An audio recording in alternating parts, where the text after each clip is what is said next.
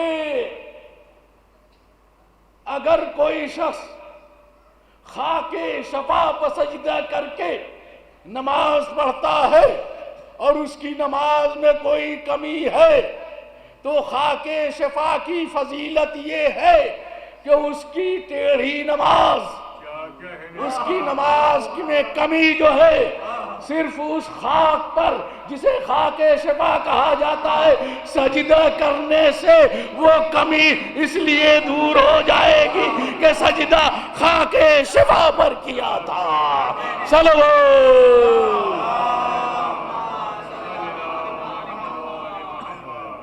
تو نماز قبول ہوئی کیسے؟ خاک شفا کے اوپر سجدہ کرنے سے۔ ہاں تو جن کو وسیلہ بنایا ہے یہ ان کے قدموں کے نیچے کی خاک ہے۔ جب خاک ایسی ہے تو آل کیسی ہوگی؟ صلوات بر محمد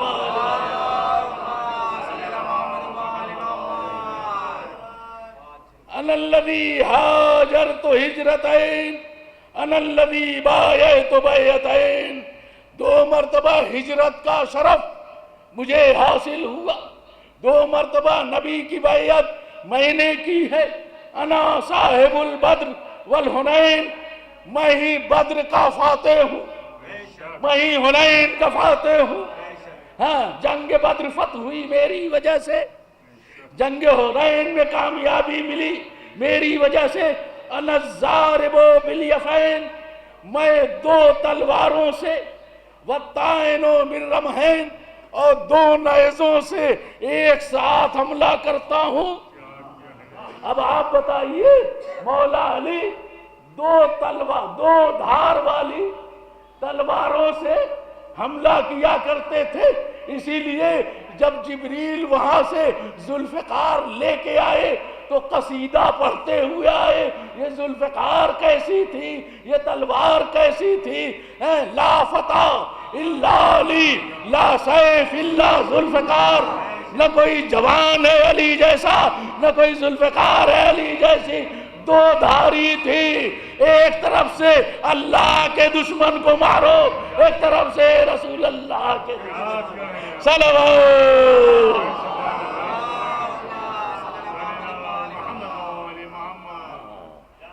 انا حجت انا وارث علم الاولین، میں علم اولین کا وارث ہوں۔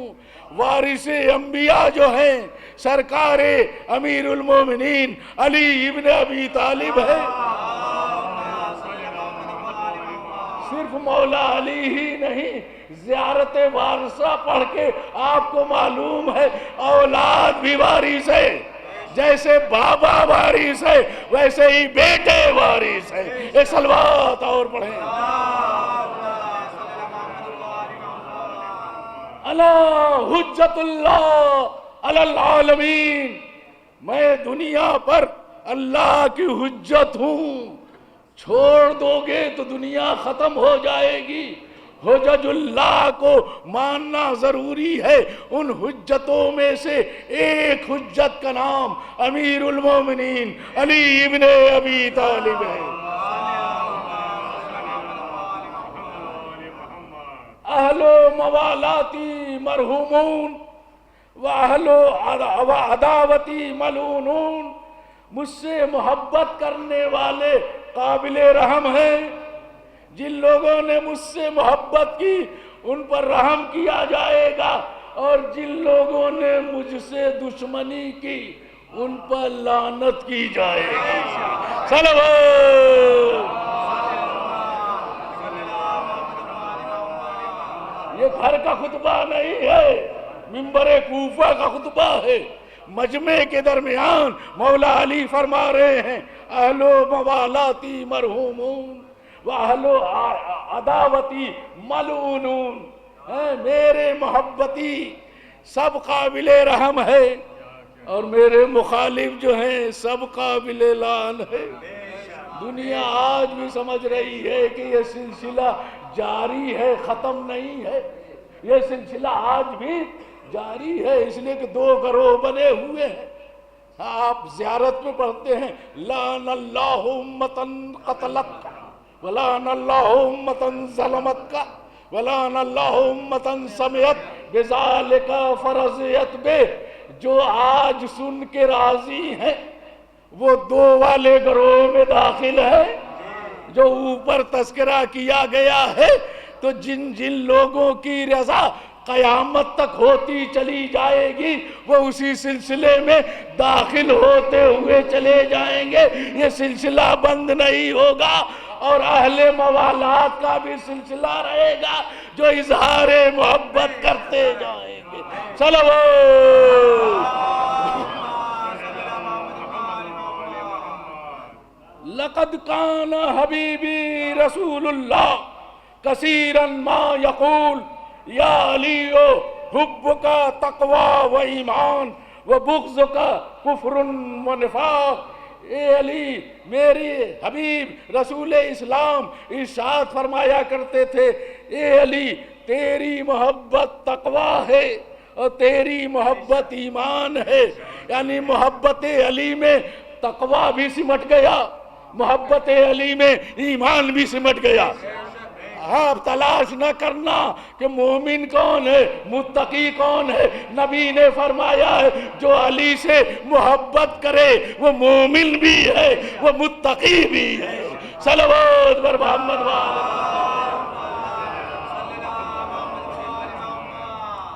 وبغض کا کفر و نفاق۔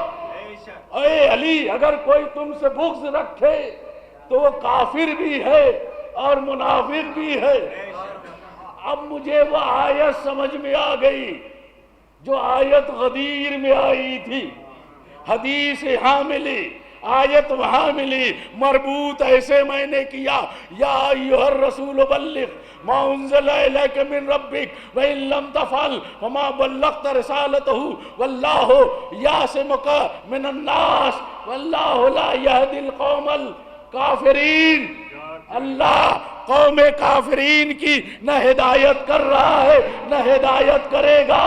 اب بات سمجھ میں آ گئی کہ علی کا منکر صرف منافق نہیں ہے، قرآن نے کہا کہ وہ کافر بھی ہے۔ صلوات۔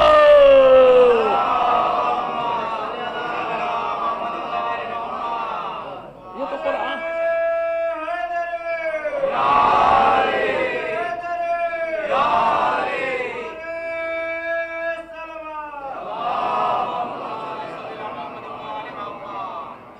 انا بیت الحکمت، میں حکمت کا گھر ہوں، وانت مفتاح، اے علی آپ اس کی کنجیاں ہیں۔ یہ حدیث بہت طریقے سے عارض ہوئی ہے، انا دار الحکمت بھی آیا، انا مدینۃ العلم جیسے آیا، تو میں حکمت کا گھر ہوں اور اے علی آپ اس کی کنجیاں ہیں۔ گھر کنجی سے کھلتا ہے، کسی اور چیز سے نہیں۔ سمجھ رہے ہیں؟ اگر کہیں اور سے گھر میں جاؤ گے تو کچھ اور کہلاؤ گے۔ صلوات بر محمد تو میں حکمت کا گھر ہوں اور مولا علی اس کی کنجیاں ہیں۔ قذب من زعم، سنیں گے یہ فقرہ، انہ یحبنی ویبغضک، جھوٹا ہے اے علی، وہ جھوٹا ہے جو یہ سمجھتا ہے کہ مجھ سے وہ محبت کرتا ہے اور اے علی تم سے بغض رکھتا ہے۔ وہ جھوٹا ہے، اس کی محبت جھوٹی ہے جو یہ کہے کہ میں نبی سے تو محبت رکھتا ہوں اور علی سے دشمنی رکھتا ہوں۔ اگر تم سے دشمنی رکھتا ہے تو نبی والا بھی نہیں ہے، معیار علی ہے۔ صلوات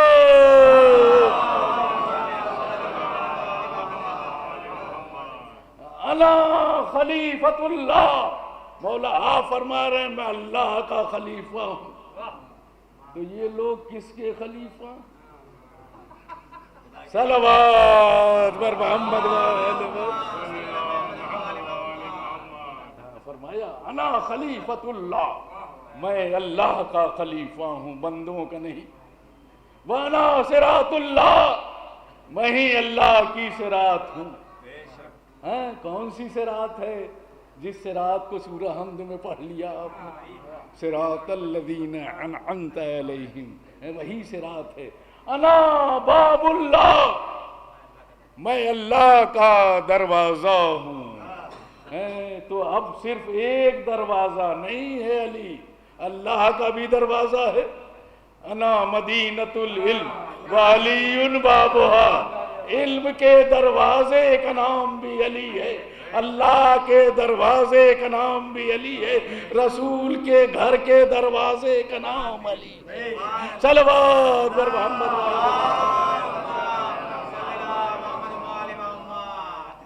وانا خازن علم اللہ، میں علم الہی کا خزانہ ہوں۔ آؤ مجھ سے پوچھو میں بتاؤں گا، ساری باتیں اللہ عالم ہے، علیم ہے، جو بھی ہے بتاؤں گا میں، اس لیے کہ وہ آ کے بتا نہیں سکتا۔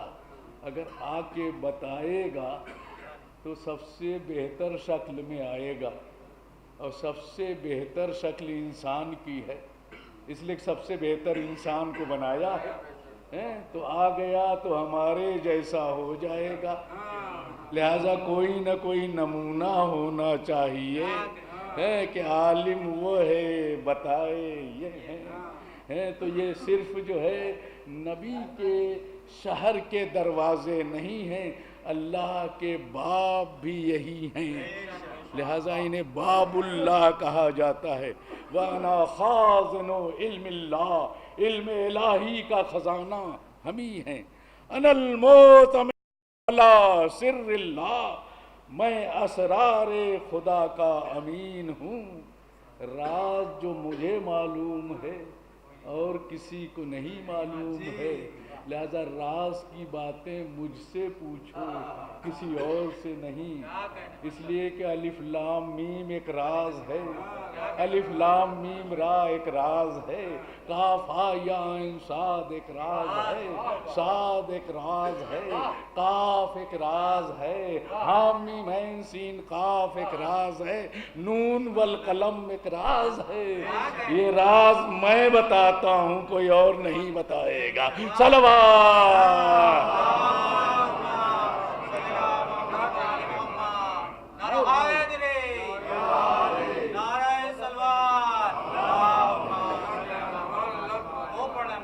وانا امام البریہ، میں ساری دنیا میں رہنے والے جو لوگ بھی ہیں اس دنیا میں سب کا امام ہوں، خالی انسانوں کا امام نہیں ہوں۔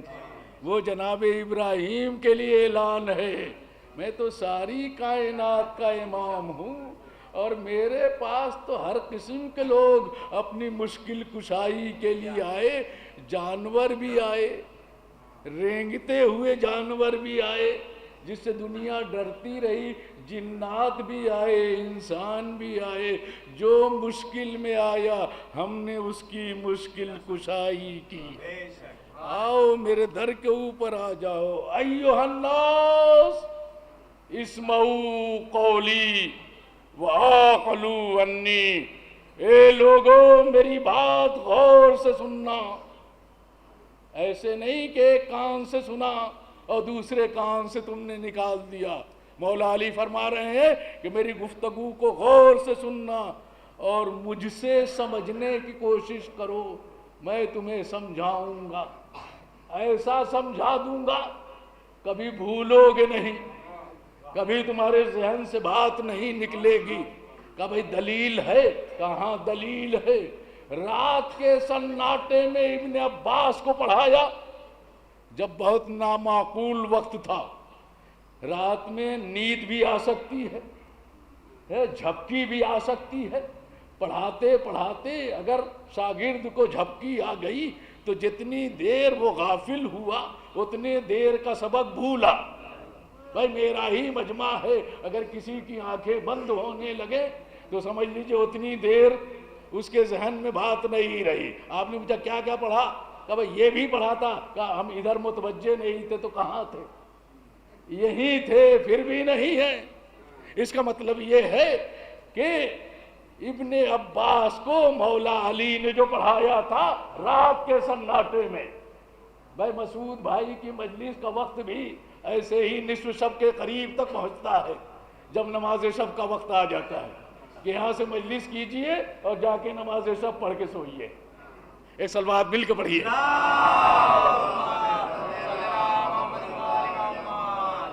میری بات مجھ سے سنو اور غور سے سنو، اگر مجھ سے غور سے سنو گے تو کبھی بھولو گے نہیں اور ذہن میں بات جاگزی ہو جائے گی۔ ابن عباس ہم نے پوری رات تمہیں پڑھایا، سناؤ کتنا یاد ہے؟ کہ مولا جتنا پڑھایا تھا اتنا پورا پورا یاد ہے۔ آؤ ایسا استاد اگر مل جائے تو ساری بات ذہن نشین ہو جائے، کبھی بھولنے کا تصور نہیں پیدا ہو۔ لہذا وہ سیرت اختیار کی جائے، استادوں کے لیے ایک نمونہ ہے کہ اس انداز سے پڑھایا جائے کہ شاگرد کو نیند نہ آئے، شاگرد کو نیند نہ آئے اور پڑھاتے رہیں اور شاگرد کے ذہن میں ساری باتیں محفوظ ہو جائیں۔ سنو، فَإِنَّ الْفِرَاقَ قَرِيبٌ، اب جدائی کا وقت قریب آ چکا ہے۔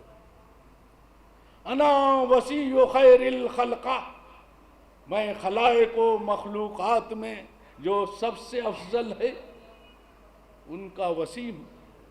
انا ابو العطرۃ الطاہرہ، میں عطرت طاہرہ اور ائمہ ہادیہ کا باپ ہوں۔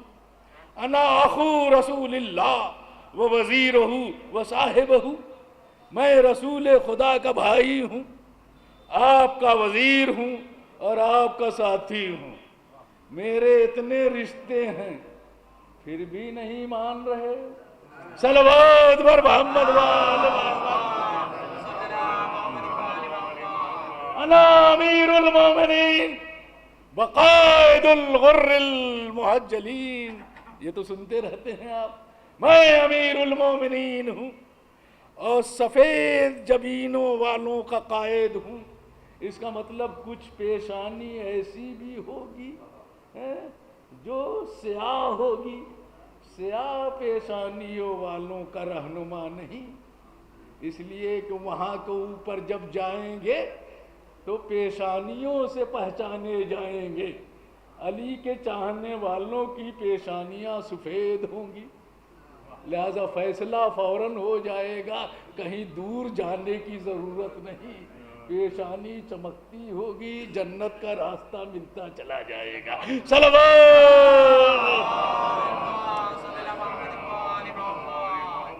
حربی حرب اللہ، میری جنگ اللہ کی جنگ ہے۔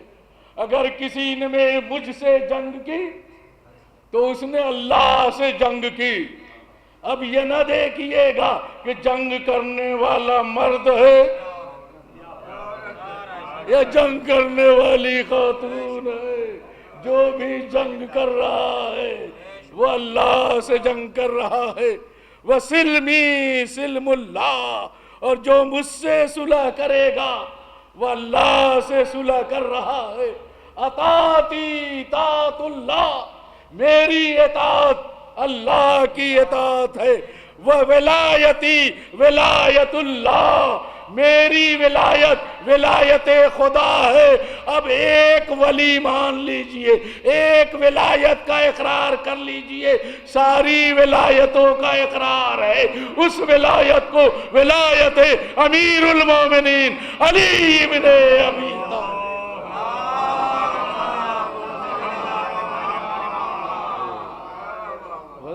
نے کیسے یہ کہہ دیا کہ ایک ولایت کا اقرار ساری ولایتوں کا اقرار ہے؟ تو حدیث تو یہی کہہ رہی ہے زینوا مجالسکم بذکر علی ابن ابی طالب لأن ذکرہ ذکری وذکری ذکر اللہ وذکر اللہ عبادہ. اپنی مجلسوں کو زینت دو ذکر علی ابن ابی طالب سے، اس لیے کہ مولا علی کا ذکر میرا ذکر ہے اور میرا ذکر خدا کا ذکر ہے، خدا کا ذکر عبادت ہے. اگر ذکر علی میں سارے اذکار ہیں تو ولایت علی میں ساری ولایتیں ہیں.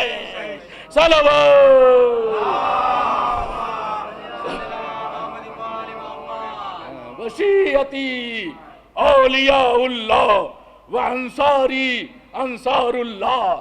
میرے شیعہ خدا کے دوست ہیں، میرے ناصر اللہ کے ناصر ہیں.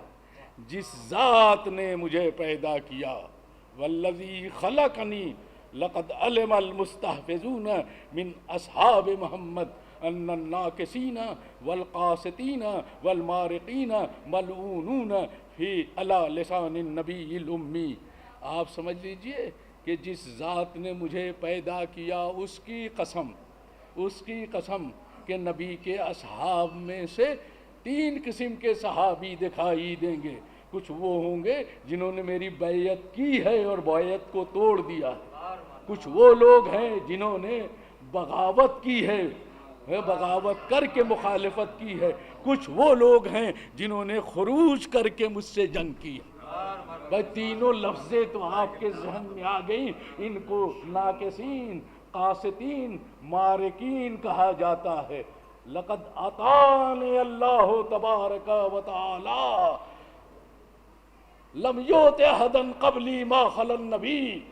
اللہ نے مجھے ایسی نوازشات سے نوازا ہے کہ مجھ سے پہلے نبی کے علاوہ کسی کو یہ شرف حاصل ہی نہیں ہوا اور کسی کو یہ شرف حاصل نہیں ہے. میری ہی نسل میں یہ شرف پایا جائے گا. میرے سامنے علم دنیا کی راہیں کھول دی گئی ہیں. مجھے تا قیامت آنے والے واقعات کا علم دیا گیا ہے. بادل میرے لیے مسخر کیے گئے ہیں. مجھے موت، مصائب، فصل خطاب کا علم دیا گیا ہے. علی سے بہتر فیصلہ کرنے والا کون ہے؟ علی سے بہتر فیصلہ کرنے والا کون ہے؟ علی سے زیادہ اختیار موت و حیات پر کس کا ہے؟ ہاں یہ ساری چیزیں مجھے ملی ہیں. میں نے عالم ملکوت کا مشاہدہ کیا ہے، مجھے معلوم ہے ساری باتیں. وہ بے ولایتی اختتامی گفتگو، اگرچہ یہ خطبہ بہت بڑا ہے لیکن چونکہ مسعود بھائی بھی سست پڑے ہیں اس وجہ سے اب آگے کی بات گفتگو ہے اسی پر ختم ہو رہی ہے. وہ بے ولایتی اکمل اللہ لہذہ الامت دینہم. ہاں جو مجھ سے پہلے ہو چکا وہ بھی جانتا ہوں، جو میرے بعد ہوگا وہ بھی مجھے معلوم ہے، جو ہو رہا ہے وہ بھی مجھے معلوم ہے. کوئی چیز مجھ سے پوشیدہ نہیں ہے. میری ولایت سے اللہ نے اس امت کا دین مکمل کیا ہے. اگر میری ولایت نہ ہوتی تو تم لوگوں کو دین ناقص ملتا، کامل دین ملا. ولایت امیر المومنین علی ابن ابی طالب.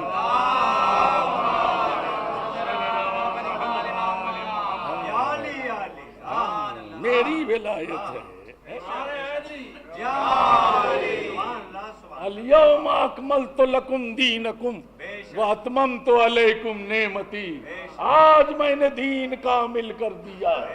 پہلے ولایت علی کا اعلان ہے، پھر دین کے مکمل ہونے کا اعلان ہے.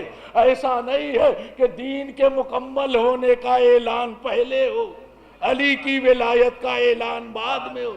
تو دنیا پوچھ نہیں لیتی کہ کس وجہ سے دین مکمل ہوا. لہذا ضروری تھا کہ ولایت کا اعلان پہلے ہو. پوچھو گے تو ہم بتا دیں گے اسی ولایت کی وجہ سے دین کی تکمیل ہوئی ہے. اگر ولایت کو نہیں مانو گے تو بے دین اور بے ایمان کہے جاؤ گے. صلوات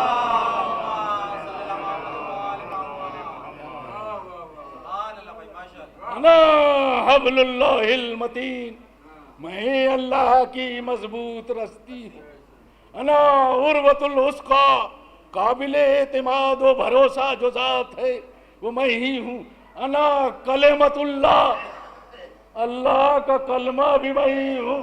اب زیادہ تصحیح کا موقع نہیں ملا، اللہ کا کلمہ جب ساری چیزیں سمٹ رہی ہے علی میں تو ایک کلمے میں سارے کلمے سمٹیں گے، ایک کلمے میں سارے کلمے، جب ایک ذکر میں سارے ذکر سمیٹ دیے گئے، ایک ولایت میں ساری ولایتیں سمٹی ہے تو ایک کلمے میں سارے کلمے سمٹ گئے۔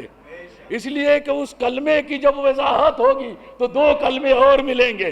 اسی طریقے سے جس طریقے سے نقطے کو پھیلاؤ گے تو قرآن بنے گا، قرآن کو سمیٹو گے تو نقطہ بنے گا۔ صلوات انا عین اللہ، میں اللہ کی آنکھ ہوں، انا لسان اللہ، میں اللہ کی زبان ہوں، انا لسان اللہ الصادق، سچی زبان ہوں اللہ کی، وید اللہ، میں ہی اللہ کا ہاتھ ہوں، من عرفنی وعرف ربہ، جس نے مجھے پہچان لیا اس نے اپنے رب کو پہچان لیا۔ دیکھیں سمٹ کے آ رہی ہے، سارے باتوں کو سمیٹتے چلے جائیے گا تو آ کے جہاں ٹھہریں گے وہ منزل وہی ہوگی جسے ولایت امیر المومنین علی ابن ابی طالب کہا جاتا ہے۔ دنیا والوں باقی دوسری جگہ سنیے گا، یہ راستہ دیتے ہیں مسعود بھائی، ابھی خطبے کے کچھ اجزاء رہ گئے ہیں۔ من عرفنی عرف اللہ، جس نے مجھے پہچان لیا، عرف ربہ، اپنے رب کو اس نے پہچان لیا۔ تو مولا علی کو پہچانو تو تب تو رب کو پہچانو گے۔ علی کو پہچان نہیں پائے، نبی کے پہچاننے کی بات کرنے لگے۔ علی کو پہچان نہ پائے، نبی کو پہچاننے کی بات کرنے لگے کہ ہمارے جیسے تو نبی کو پہچان کیسے سکتے ہو؟ پہلے تو علی کو پہچانو، جب علی کو پہچان نہیں پا رہے ہو تو نبی کو کیسے پہچانو گے؟ پھر رب کو کیسے پہچانو گے؟ اس لیے ایسے لوگ جو ہیں وہ رب کے بھی منکر ہیں، ایسے ہی لوگ جو ہیں ولایت کے بھی منکر ہیں۔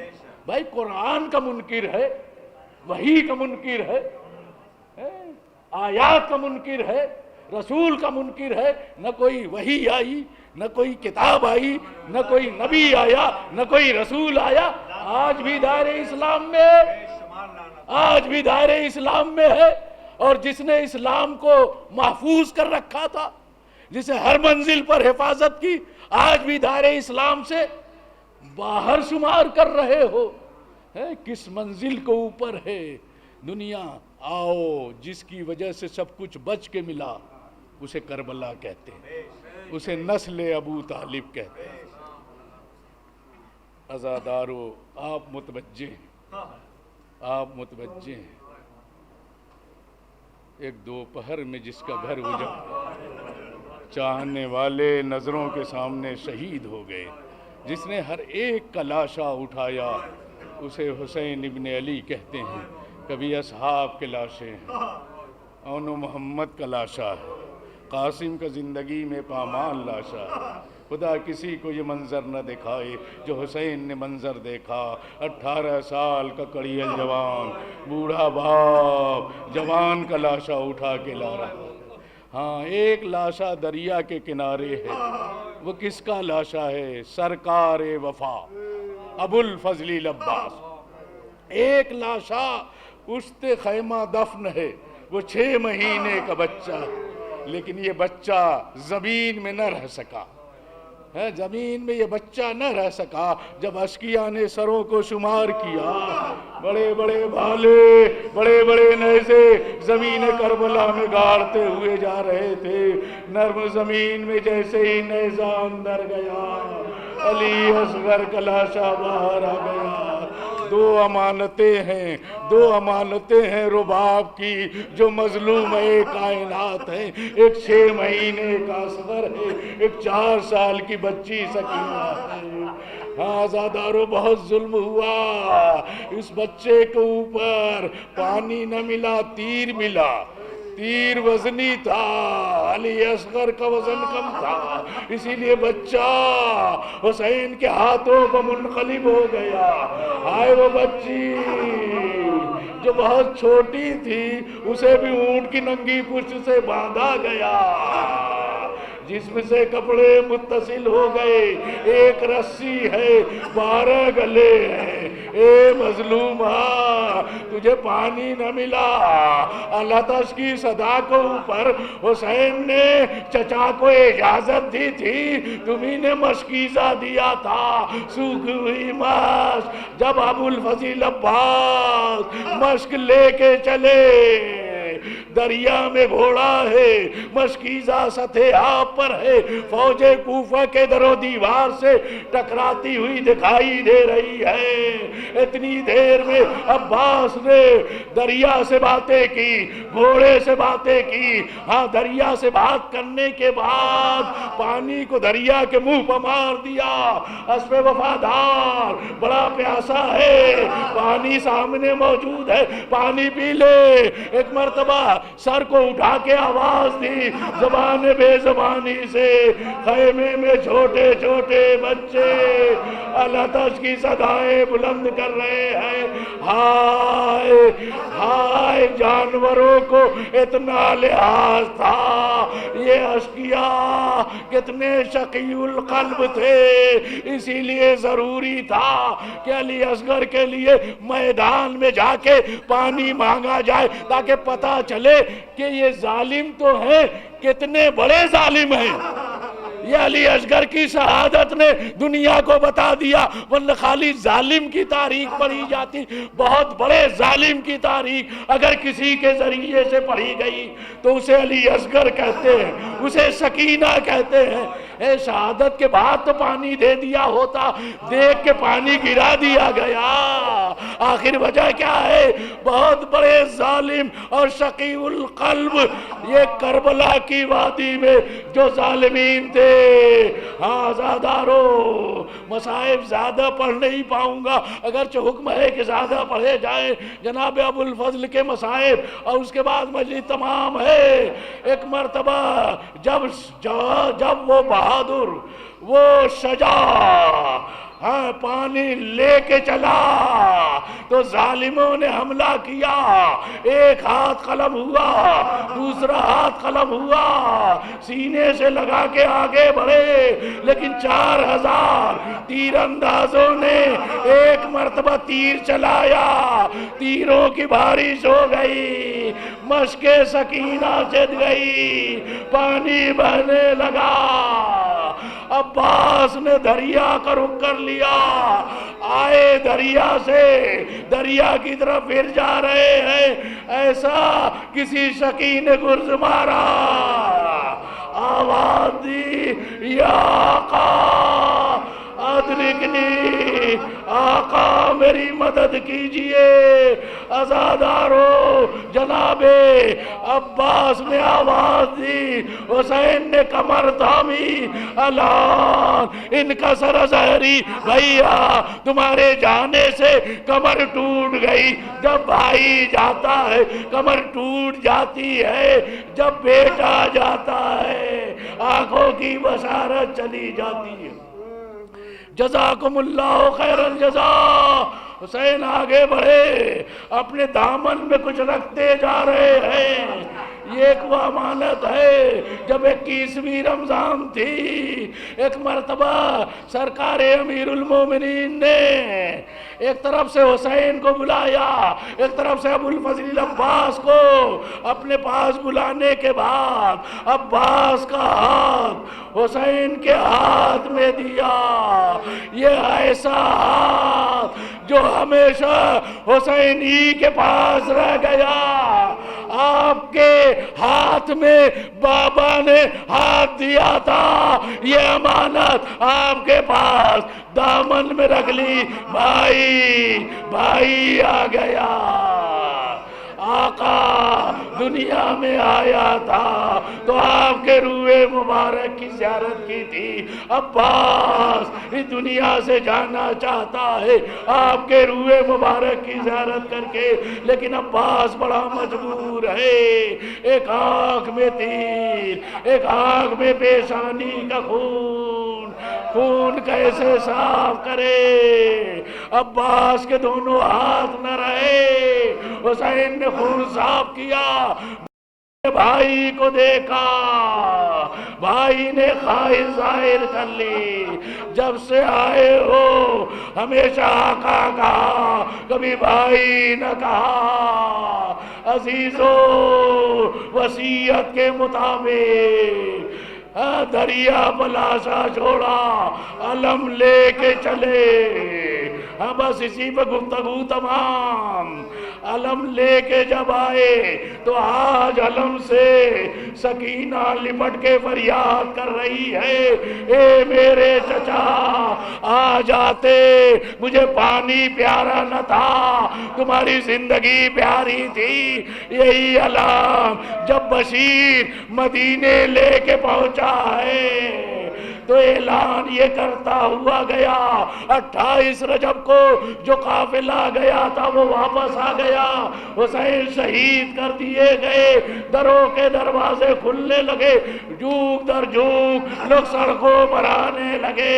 ایک طویل القامت خاتون، ایک بچہ ساتھ میں ہے، انگلی پکڑے ہوئے، جیسے ہی علم دیکھا، علم کے قریب وہ بچہ آ گیا۔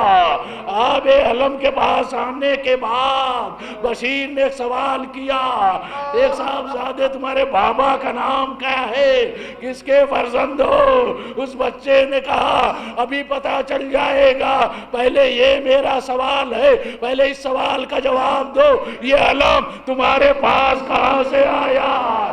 اس کو تو میرا بابا لے کے گیا تھا۔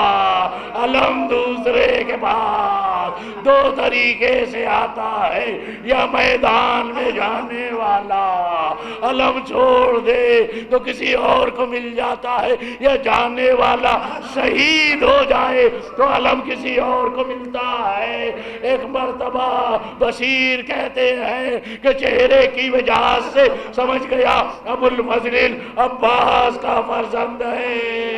ہاں صاحبزادے جب تک بابا زندہ تھے علم بابا کے پاس رہا، شہادت کے بعد آ گیا اپنی دادی کے پاس۔ دادی جان کربلا میں میرے بابا شہید ہو گئے۔ ایک مرتبہ ام البنین نے اس بچے کو لیا، جنت البقیع میں آئی، 4 بیٹے جناب ام البنین کے کربلا میں شہید ہوئے، نشان قبر بنایا اور مٹا دیا، 4 نشان بناتی رہیں، نشان قبر مٹاتی رہیں، اور یہ فرماتی رہی اے بیٹو تمہارے اوپر تمہاری ماں گریہ نہیں کرے گی، میں اس حسین مظلوم پر ماتم کروں گی جس کی ماں اس دنیا میں نہیں ہے۔ واہ حسینہ واہ علیہ واہ عباسہ، اللہ لعنت اللہ علی القوم الظالمین۔